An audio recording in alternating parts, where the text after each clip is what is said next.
Bonjour tout le monde, c'est moi Charlotte et aujourd'hui nous allons regarder un poème qui a été écrit par Victor Hugo et il s'appelle 1er janvier, 1er janvier, the 1st of January. Et donc voilà, je vais commencer en le lisant. Vous pouvez l'écouter, ok? Enfant, on vous dira plus tard que le grand-père vous adorait. I don't know if you can see what I've got here, but that's what it looks like. Enfant, on vous dira plus tard que le grand-père vous adorait, qu'il fit de son mieux sur la terre, qu'il eut fort peu de joie et beaucoup d'envieux, qu'au temps où vous étiez petit, il était vieux, qu'il n'avait pas de mots bourrus ni d'air morose, et qu'il vous a quitté dans la saison des roses, qu'il est mort, que c'était un bonhomme clément, que dans l'hiver fameux du grand bombardement, il traversait Paris tragique et plein d'épées pour vous porter des tas de jouets, des poupées, et dans des pantins faisant 1000 gestes bouffants, et vous serez pensif sous les arbres profonds. So guys, this poem is about reflecting. It's about reflecting back memories, and it's about life and death, and it's also about family. So it's addressing children, a child or children, and it starts thus. Enfant, on vous dira plus tard que le grand-père vous adorait. Now this I thought was relevant because at the moment my children and I are living with my parents temporarily. So this resonates because their favourite person in the world is their grandpa, you know. So enfant, that's as a child. Enfant. Sorry, it's a bit blurred up there, isn't it? Enfant. On vous dira plus tard. So on is the imperfect. On. It can mean we. It could even be translated as we here, but I will translate it instead as they, as in people. That you will be told. They will tell you. On vous dira plus tard. Plus tard means later. Later. Que you will be told later. As a child, you will be told later. Just think like as a child. On vous dira plus tard. This is what I'm thinking, because this could be translated as a child. But here I think it's actually addressing a child. Addressing one child. Tell me if you think I'm wrong. But I think it's addressing one child initially. And then it refers to the vous as, I think, the grandchildren. So, because later we have, where is it? Got something in the plural. This, il vous a quitté. So we'll get onto this, but I think this is addressing firstly an individual child, but then is encompassing the children, okay, as in grandchildren, or grandchildren in general. You see maybe what I'm trying to say. So enfant means child, but it can also separately mean as a child. On vous dira, they will tell you plus tard, they will tell you later, que le grand-père, grand-père, there's a hyphen in between there, so père means father, grand is like grandfather, que le grand-père vous adorait, so they will tell you later, that's the future tense of the verb dire, to say or to tell, and then adorer is from the verb adorer, which is an ER verb, and that means to adore, to love. So, child, or as a child, you will be told, or they will tell you later, that your grandfather loved you or adored you. So this is all about the grandfather, okay? When you see il, it refers generally to le grand-père, who's already been mentioned. Qu'il fit de son mieux sur la terre, that he did his best whilst on earth, okay? La terre is the earth, but it could also, it can literally mean the earth on the ground, the soil, okay? That he did, il fit, so that's past historic there, okay? You'll see a few of those. De son mieux sur la terre, de faire son mieux, je fais de mon mieux. If you do your best at something, you will see this faire, this is the verb faire in the past historic. Sorry about that reflection, guys.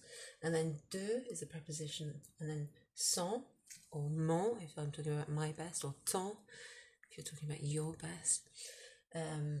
But he did his best, so it's his or her best would be son mieux. Je fais de mon mieux, I'm doing my best. Il faisait de son mieux, he was doing his best, for example. Sur la terre.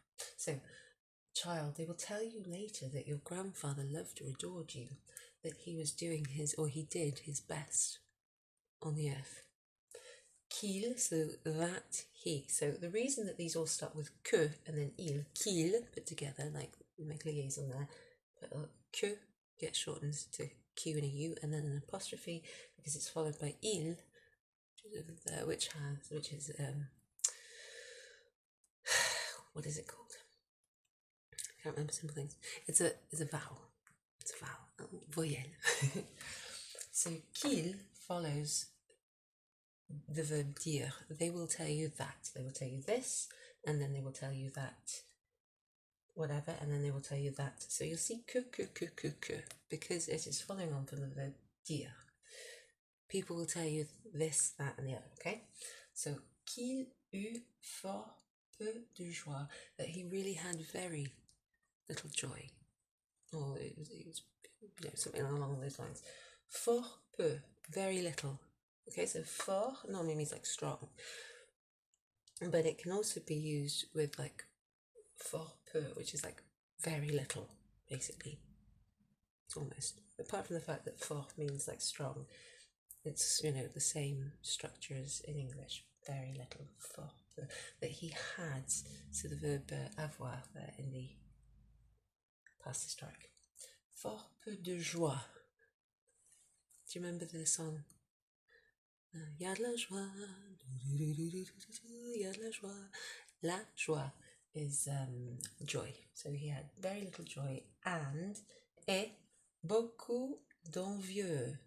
Beaucoup d'envieux, a lot of. The de and then apostrophe is short for beaucoup de, because it's followed by envieux, that's envious people. They don't have to say beaucoup de personnes envieux or envieuses, so be les personnes. What he actually wants to do is rhyme envieux with vieux, and it's not necessarily in French to say envious people. You can just say d'envieux, beaucoup d'envieux, many envious ones, if you like. The fact that you're talking about people is implied. It's like when you say le blanc. So if you're looking at a group of guys or a group of girls, you say qui? Which one? Le blanc, the blonde one. Or la blonde, la brune. Okay, so you don't have to say the something one. You can just say the blonde, and the one is implied. So they will tell you, child, that your grandfather loved you or adored you, that he did his best on the earth, that he had very little joy and many envious people, or many who envied him, I'd say in English. Qu'au temps où vous étiez petit, also petit here, you can't see it, but on the text, I believe, petit. Oui. Petit is actually written with an S on the end, so let me just write it here. Petit comme ça. P-E-T-I-T-S. Okay. Que, that, autant. Autant is at the time, or at the moment, or when, basically. Ou, autant ou, at the time when. Vous. So vous can mean you, addressing someone like formally, generally. If you're addressing a child, normally it would be like tu. But here, the fact that it's vous, I think it's referring to like all you and your fellow cousins, sisters, siblings, brothers. So when you grandchildren. Étiez. Étiez is the imperfect. Étiez is in the vous form. It means when you were. Petit, with an S at the end. That's why I think it's addressing, I know now, it's addressing, or it's talking about you, vous, as in you and all your siblings and cousins. Il était vieux. So they will tell you that, it continues, at the time when you were little, he was old, of course. Qu'il n'avait pas de mots bourru. Now, I'm just going to check that word bourru. Bourru. It's hard for me to pronounce it because it's got that ou. Bourru. Bourru. Actually, it's a really good practice word. So when I think bourru, it's a bit like bourré, which is like drunk. But I think there's just not quite the same. Oh yeah, it's not the same. It's what's the translation I found? I think it might be surly. Gruff. Gruff. Nothing nasty to say, basically. No, I know these surly words. So, bourru.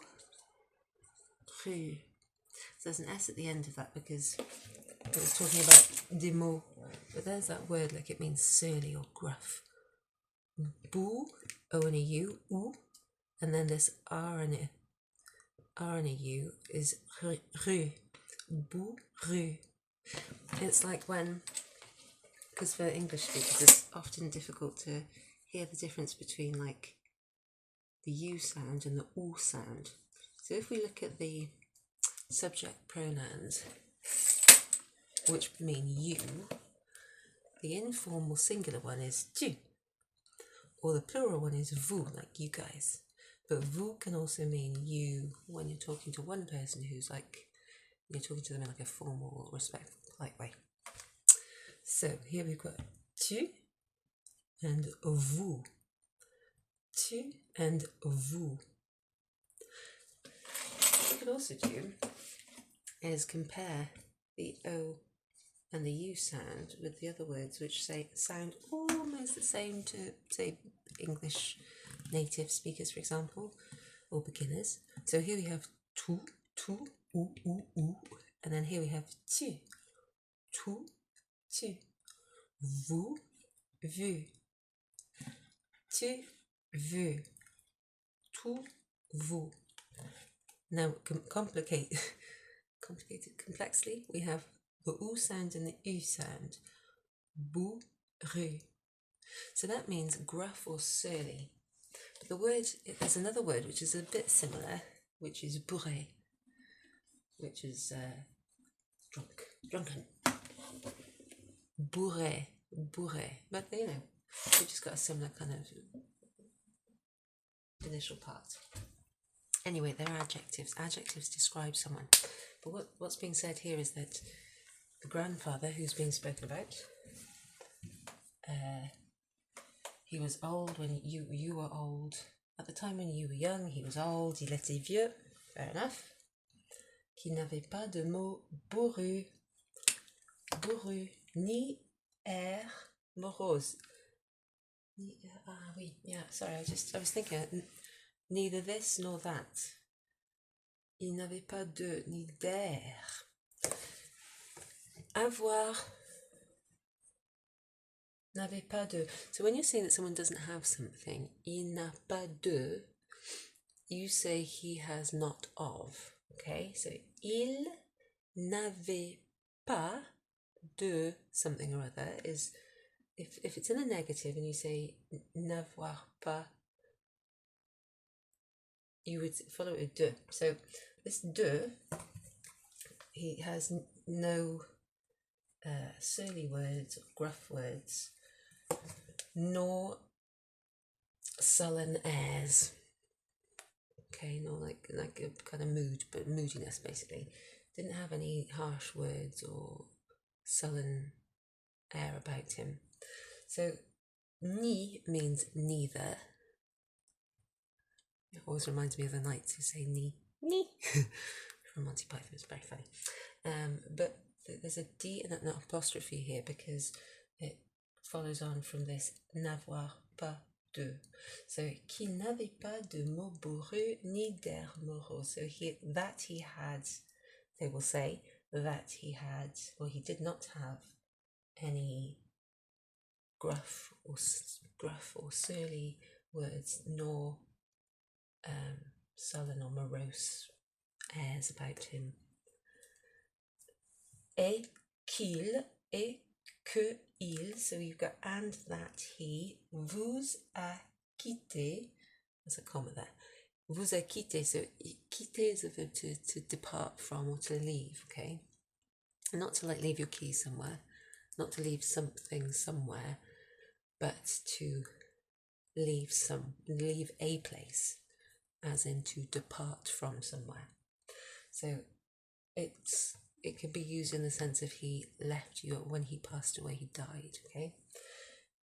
Et qu'il vous a quitté, so that he has left you, or that he left you, because it's the passé composé, which is like when you have the verb avoir, il a, so il a means he has, and then the vous is like an object pronoun basically. It's a direct object pronoun, and it sort of is sandwiched in between il and the verb part, which is a quitté. A quitté means has left.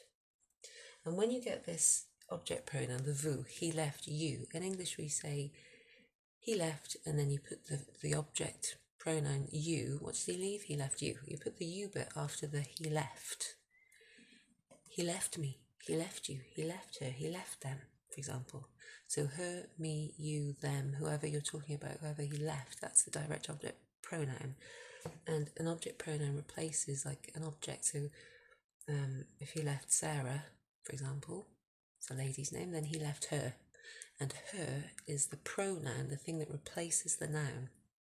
So in English, we would say he left her, or he left you guys.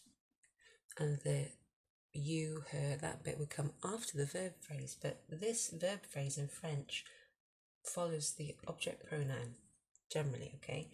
So this object pronoun is a direct object pronoun. There's indirect ones as well. Don't worry about them for now.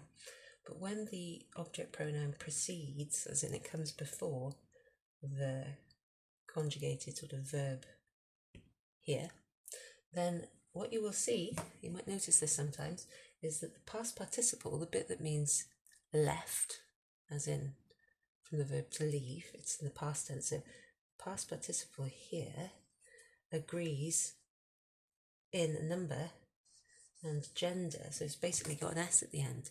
Instead of it just being quitté with an E apostrophe, not an apostrophe, Charlie, no. With an accent aigu, like a accent like that.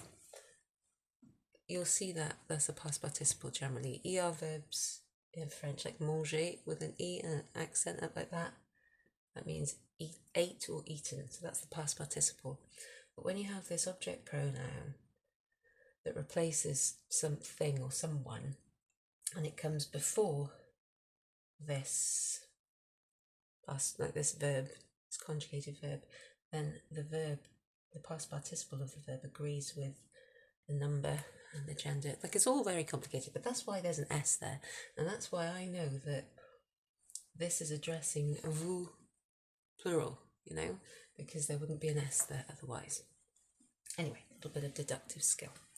So, and that he left you dans la saison des roses, in the rosy season, in the season of roses. So I'm guessing the summer, or if it's talking kind of like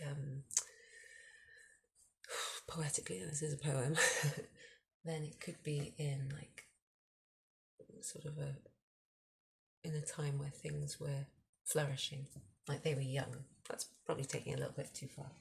Although what I could do is to just check out if saison de rose, there's like a set phrase, saison de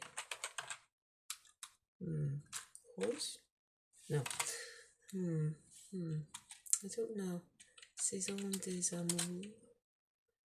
Yeah, okay, so if it was something, if it was like a specific idiom, like mating season, for example, if you're talking about animals, saison des amours, mating season. Well, I think this here is just talking about the summer, whenever roses actually come out. Qu'il est mort, que il est mort. So again, we've got the que, Q and a U, and then we've got an apostrophe, and then il, it's sort of truncated, brought together. So you wouldn't have que il, it would become qu'il. And then que elle would come together and become qu'elle. It's easier to say, you see. Qu'elle est mort, that means he died. So the verb mourir is to die, and it's conjugated with the verb être. So you don't say il a mort, like he has died, using the verb to have.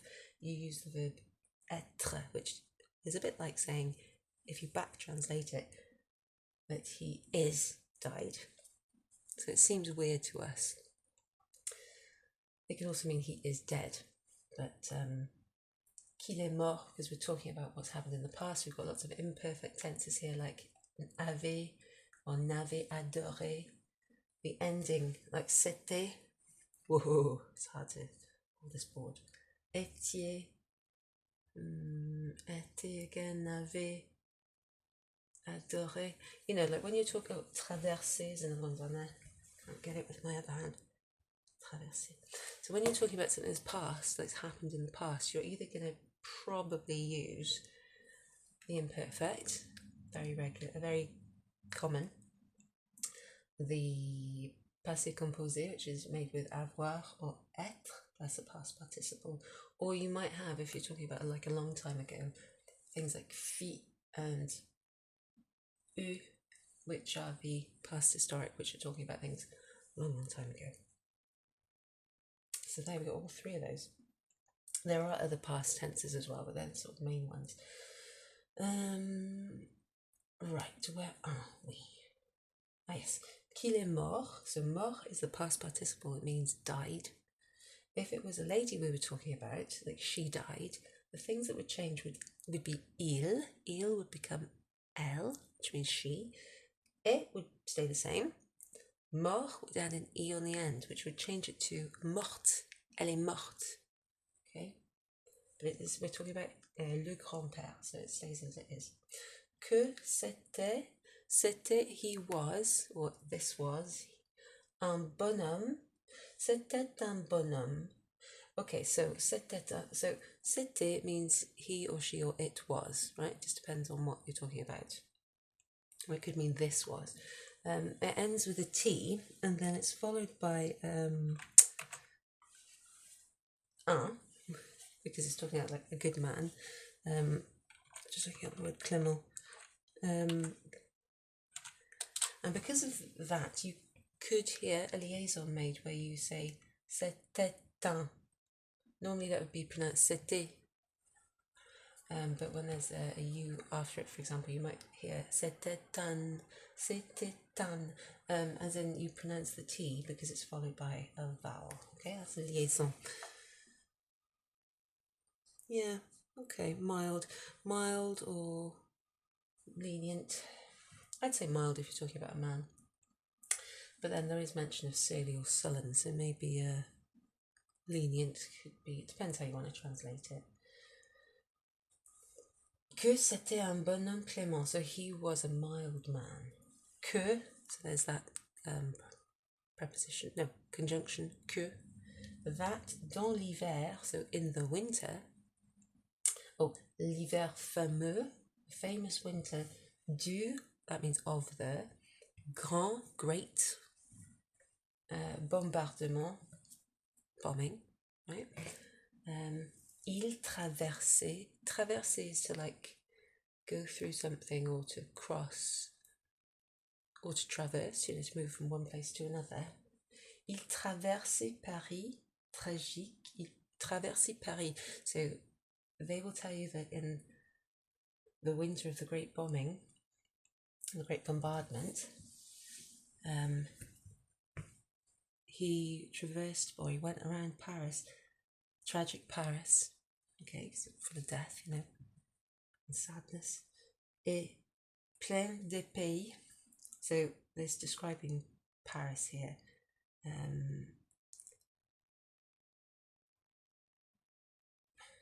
Yes, I'm just looking at the word épée, which is sword. Just thinking like full of swords, yeah. Tragique et plein d'épées, full of swords, like wounded, basically, okay? Wounded, tragic Paris. He went around it.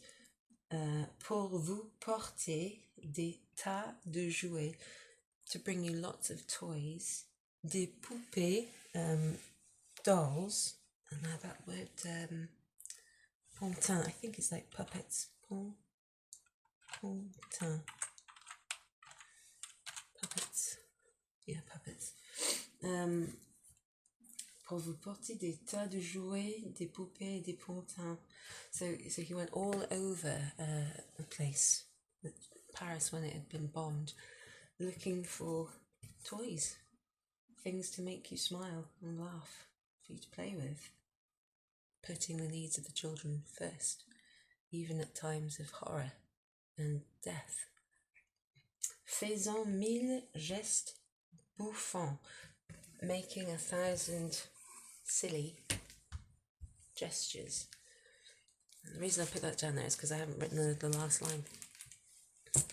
So the last line, after that beautiful but very, very sad image of the grandfather going around Paris looking for toys, this is the last line. Et vous, and you, serez, will be, pensif, pensive, thoughtful, sous les arbres profonds. And you will be. So after all listing all these traits, all the things that they'll be told about their grandfather, this is the final line. Et vous, and you will be, vous serez, that's the future tense, pensif, thoughtful, pensive, we say that in English, sous means under, les, the, arbres, trees, profond, deep. So under the deep trees, and you will be pensive under the deep trees. I mean, I think that's just a beautiful line on its own. So let's read through it again. Sorry about the reflections. Let's see if I can do something about that. Can I do something about that? If I turn that light off. Okay, let's try that. You can still see the reflection of the thing I'm recording you on, which is a tablet. Enfant, on vous dira plus tard que le grand-père vous adorait, qu'il fit de son mieux sur la terre, qu'il eut fort peu de joie et beaucoup d'envieux, qu'au temps où vous étiez petit, il était vieux, qu'il n'avait pas de mots bourrus ni d'air morose, et qu'il vous a quitté dans la saison des roses, qu'il est mort, que c'était un bonhomme clément, que dans l'hiver fameux du grand bombardement, il traversait Paris tragique et plein d'épées, pour vous porter des tas de jouets, des poupées et des pantins faisant 1000 gestes bouffants, et vous serez pensif sur les arbres profonds. So, let's just translate that one more time, shall we? In fact, I'm not going to translate that one more time. What I'll do instead is I'll just ask you if you can tell me the verbs. We've encountered lots of verbs here. My hair's just tucked into my top, it's still really long. Let's have a little think about the verbs. So I'll just pick a few of the ones. Comment dit-on en français? How do you say in French? To leave, okay? Not laisser. Not oh, j'ai laissé mon portable. No, not I've left my phone somewhere. But to leave the house, for example, or to leave someone. It's the verb quitter. Quitter. Q-U-I-T-T-E-R. Quitter. Je quitte la maison. Quitter. It looks like the verb to quit in English. Quitter. Okay. Comment dit-on? That's how do you say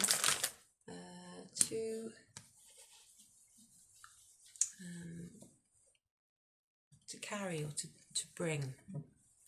So this is where he was talking about, or the poem's talking about, it was to bringing you toys. Des jouets, des tas de jouets, des poupées, dolls, et des pantins, and puppets.